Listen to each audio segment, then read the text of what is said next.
Also breaking news right now at 5 o'clock, workers at a Starbucks in Las Vegas becoming the first in the state to unionize. Fox 5's Drew Andre joining us live outside one location on Rainbow and Oakey. So, Drew, what can you tell us right now about the vote and what comes next for these workers? Well, Jacqueline, so that vote just took place within the last hour or two, and it prevailed 11-7 with the vote to unionize. And that vote included all the employees at the store, baristas and even store supervisors, but no managers were a part of that vote. What happens from here, in about 2 weeks, they'll become the certified union, and after that, that's where they can start the process of collective bargaining. Now, we've been speaking to workers here at the store about it, and they believe that unionizing is the way to a better work life. They want a more consistent schedule and feel heard when they present issues to bosses at the store.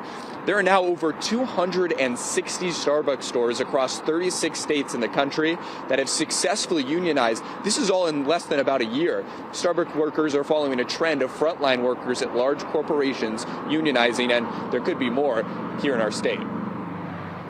Now that there's one Las Vegas store, do you anticipate that more will follow in the area? Definitely. I really think so.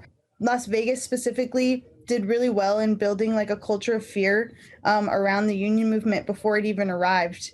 And so I'm really proud of the workers at this store for, pushing past that.